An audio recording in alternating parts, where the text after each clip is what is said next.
Hey everyone. Welcome to the Reddit Herald. Less talk, more Reddit.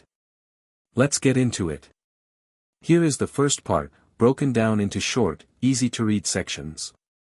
I've tailored the voice for an AI narrator, keeping it simple, natural, and conversational.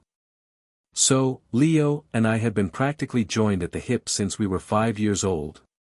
Looking back, literally everybody around us knew we were meant to be together except for the two of us. It all started when his family moved into the house right next door to ours. My mom, being the neighborly type, forced me to walk over there and hand them a plate of fresh cookies.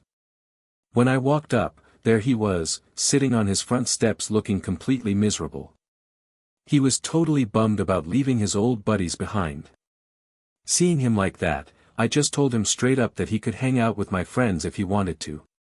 Well, he immediately fired back that girls had cooties. So, naturally, I dumped the entire plate of cookies right on top of his head. Believe it or not, we were absolutely inseparable from that exact moment on. For the next 13 years, you couldn't separate us if you tried, we did everything together. He would walk me to school every single morning, even when the other guys relentlessly teased him for hanging out with a girl. On the flip side, I never missed a single one of his baseball games. I'm talking even the away games that required grueling 3-hour bus rides. We had this whole ritual where I'd paint his jersey number right on my face and scream way louder than any of the actual girlfriends in the stands. People would constantly corner us and ask if we were dating. We would always just laugh it off like it was the most ridiculous thing we'd ever heard. We weren't boyfriend and girlfriend. We were Leo and Julia, which somehow felt way bigger, yet simpler, than a regular relationship. High school was when the pressure from everyone else really started to ramp up. His teammates kept telling him that I was clearly head over heels for him.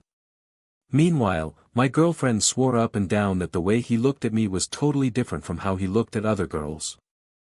We'd just roll our eyes and explain for the 100th time that growing up together basically made us brother and sister. Honestly, I knew every single gross detail about the guy. Like the fact that he'd literally eat cheese straight from the block at 2 in the morning. And he'd seen me at my absolute worst, covered in chicken pox, wearing braces, and rocking a truly terrible perm during our sophomore year. You just don't date a guy who helped you bury your pet hamster in the 3rd grade. But college? College almost tore us apart completely. He ended up getting into the big state university for engineering, and I headed off to an art school about 40 minutes away for graphic design. Man, that first month was brutal. I would call him up sobbing because my roommate was a total psycho, and he would literally drive over at midnight just to bring me soup when I was sick. He'd text me right in the middle of his lectures because his lab partner kept hitting on him, and he had no clue how to make her stop without being a jerk. To survive, we made a strict pact to have dinner together every single Sunday, no matter what. Sometimes that meant meeting up halfway at this awful little diner. The food was terrible, but it was exactly 20 minutes away from both of our campuses. Those Sunday dinners were the only things keeping me sane. But then, junior year rolled around, and everything flipped upside down. Leo started dating this girl named Becca from his engineering program. She was smart, pretty, and to make matters worse, she was actually incredibly nice.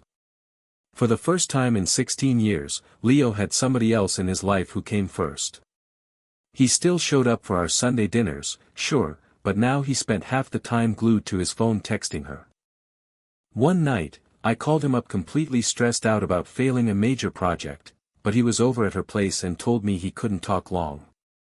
I kept telling myself that this was a good thing. It was normal, and I was genuinely happy he found someone. So, I started dating too. I hooked up with this guy named Daniel from my painting class. He was sweet and funny, but he absolutely wasn't Leo.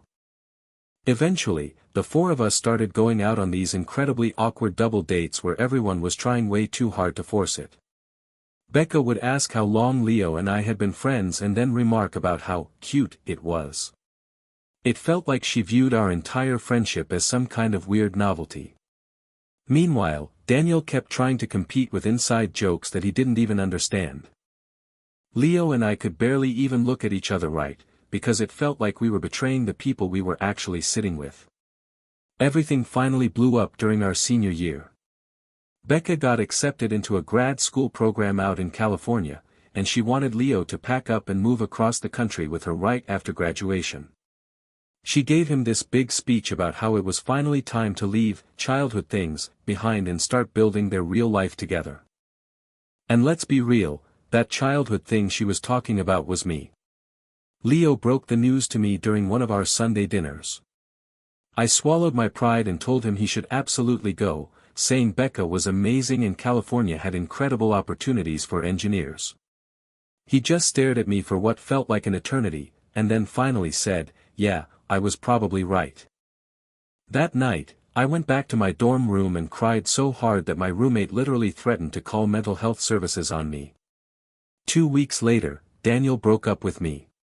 He told me flat out that I was clearly in love with someone else, and he deserved better than being someone's second choice. I wanted to fight back and argue, but I couldn't. Deep down, a part of me knew he was completely right, even if I had never admitted it out loud to myself. Then, the week right before graduation, Leo showed up at my apartment door at 3 in the morning. Now, late-night visits weren't unusual for us, except this time he was completely sober and looked absolutely devastated. He told me he had just ended things with Becca. She had forced him to make a choice, either move to California with her, or stay near me. And he just couldn't bring himself to leave me. I immediately called him an idiot. I told him he was completely ruining his entire future over a silly friendship. But he just looked at me and said that was the whole problem. I wasn't just his friend, and I hadn't been for years. And then, right there, he kissed me. When I pulled back from that kiss, my entire body was literally shaking. Leo was just staring at me with this expression that was equal parts terrified and hopeful, and I honestly couldn't catch my breath. We had just crossed a massive line that we could never, ever go back across, and I knew it. My brain was scrambling, trying to find the perfect thing to say, but the only thing that managed to come out of my mouth was asking if he really broke up with Becca just for me. He just nodded, like it was the most obvious answer in the world, and I felt my stomach do a complete flip. So, we just sat there on my apartment steps. We weren't touching or anything, just staring at each other, and I could literally hear my own heart pounding in my ears. His hair was a total mess, and he had these dark, exhausted shadows around his eyes like he hadn't slept in days. Part of me wanted to lean in and kiss him again, but another part of me wanted to turn around and run away as fast as I could.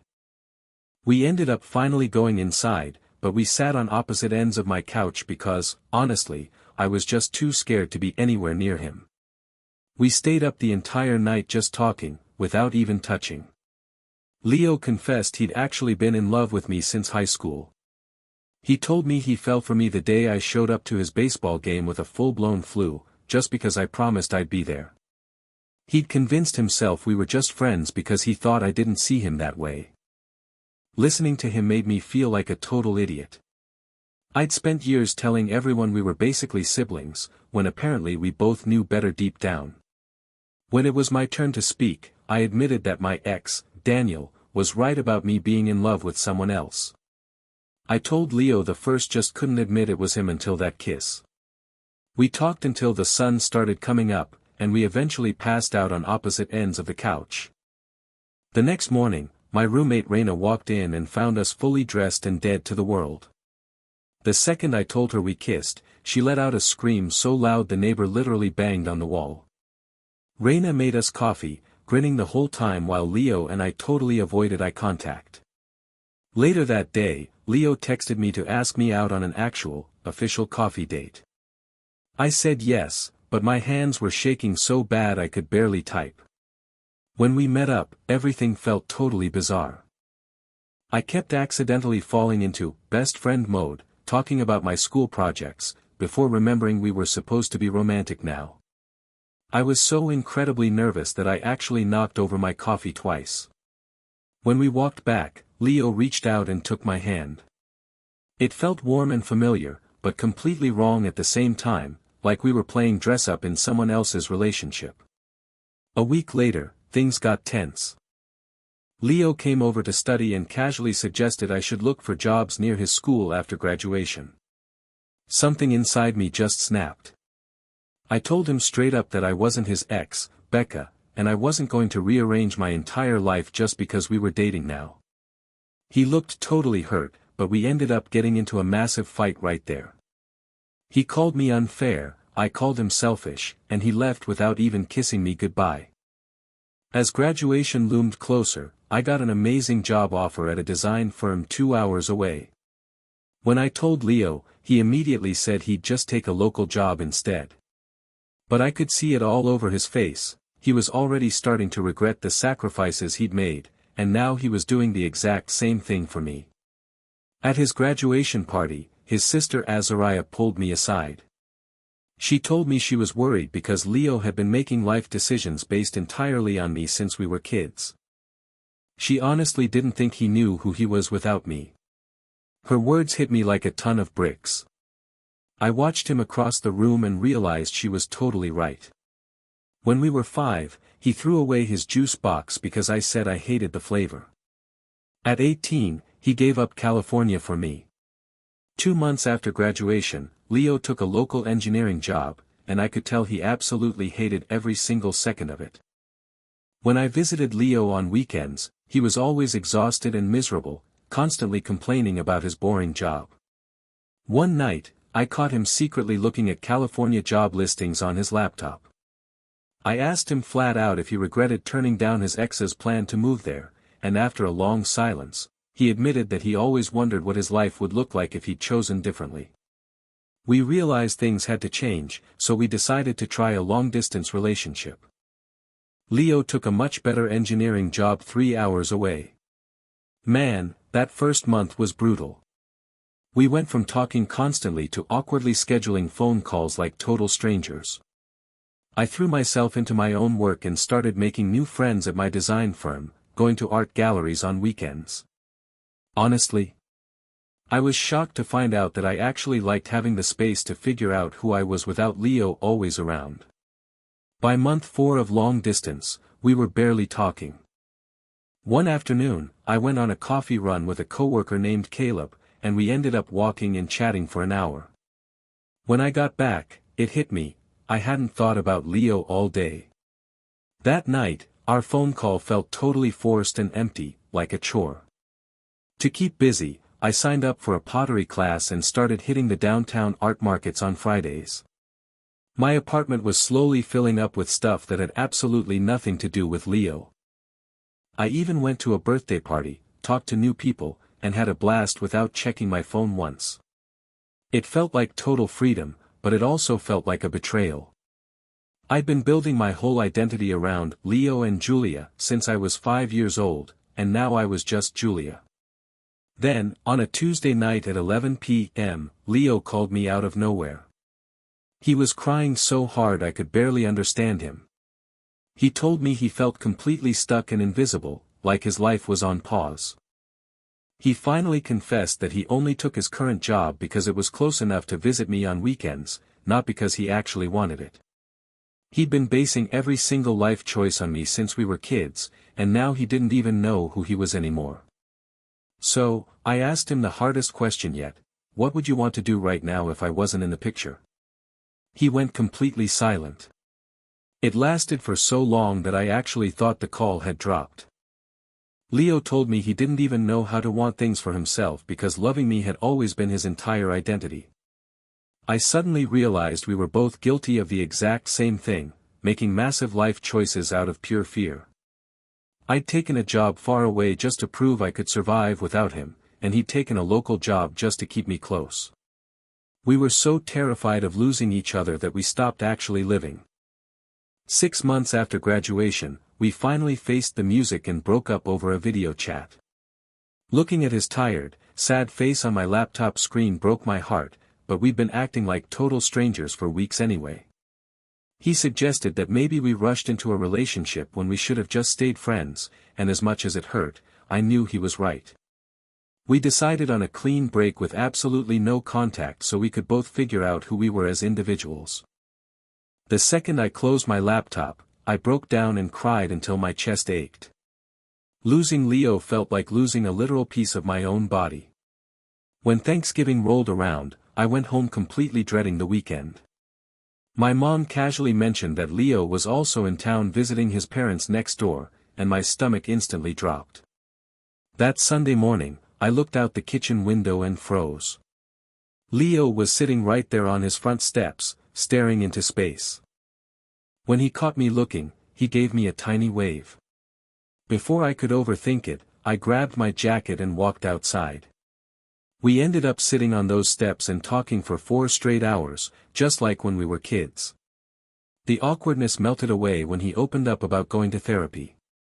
He told me he'd finally realized he was always afraid to want things for himself because he thought it made him weak. On my end, I admitted how terrified I'd been of becoming like his ex, Becca, the person who made him give up his dreams. For the first time in forever, it felt like we were best friends again. The conversation was easy and natural, but different this time because we weren't hiding behind any old pretenses. We were just Leo and Julia, finally growing up.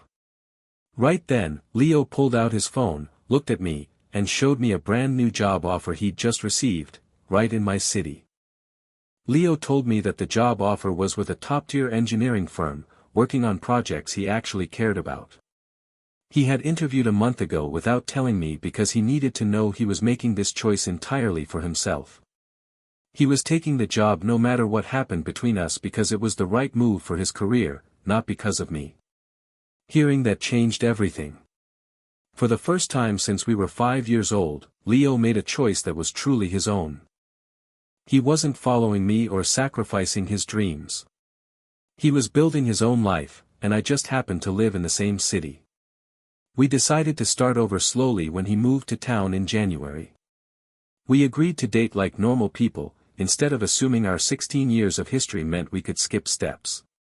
Our first official date was at a coffee shop near my place. Leo actually showed up with flowers, which felt so formal and weird for us that we both just started laughing. We sat at a tiny window table, and it was awkward in the absolute best way. We were trying to be romantic, but we kept accidentally falling into best friend mode, catching ourselves, and trying again. When he walked me home and kissed me goodnight at my door, it felt completely different from that first desperate kiss. This one was intentional, careful, and way less scared. The next 6 months took serious work. We had to learn how to be a couple while remaining separate people, and it didn't come naturally. We fought about balancing time between each other and our own friends. I had to fight the urge to fall back into our old pattern of doing literally everything together, and Leo had to learn to communicate when he needed space. Slowly, we found our rhythm. We had date nights, friend nights, and nights where we just did our own thing. It felt healthier, even if it was harder. A year later, Leo's company offered him a massive promotion that meant moving to their California office. He didn't tell me for 2 weeks, and I actually found the offer letter on my kitchen counter by accident. At first, I was hurt he kept it a secret. But then I realized he was just trying to figure out what he wanted on his own, exactly like he was supposed to. We talked it over on the couch. I told him honestly that I'd be sad if he left, but I wanted him to choose what was best for his career. I truly meant it this time, not because I was trying to be polite, but because I wanted him to have the life he desired, even if it meant we weren't in the same city. Leo looked at me for a long time and said he was turning it down. Not for me, but because he genuinely loved his current project and his team. The California move meant starting over from scratch, and he loved where he was at. I believed him, and that felt huge. 2 years after our first kiss, we were sitting in that same crappy diner where we used to have Sunday dinners in college. The food was still terrible, but it was our spot. Leo was acting incredibly nervous through the whole meal, dropping his fork and barely touching his burger. Then, he reached across the table, took my hand, and pulled out a ring. He told me he'd spent the last 2 years learning how to be his own person, and the best part was that being his own person made him want to be with me even more. He asked me to marry him, and I said yes because I wasn't scared anymore. Planning the wedding was a major reality check of how much we'd grown. Sitting with the coordinator, I realized I was scheduling completely separate friend tables for Leo and me because we had built actual, independent lives apart from each other. We had our own hobbies, our own people, and our own bad days that the other person didn't have to fix. We were choosing each other every single day, instead of just defaulting to each other because we'd always been together. On the wedding day, his sister Azariah stood up to give her speech. She talked about watching us grow up next door, spending 16 years perfecting a friendship, and then 2 years completely rebuilding everything we thought we knew about love. She said she'd never seen two people fight harder to figure out how to be both independent and together. When Leo and I danced later, I thought about how we almost lost each other completely. We had to break apart and learn to be whole people separately before we could actually be together properly. Every fight about space and every night spent apart had led to this exact moment, where I knew exactly who I was, and I still chose him. We did it the hard way, the messy way, the way that almost destroyed us. And honestly, I wouldn't change a single moment of it.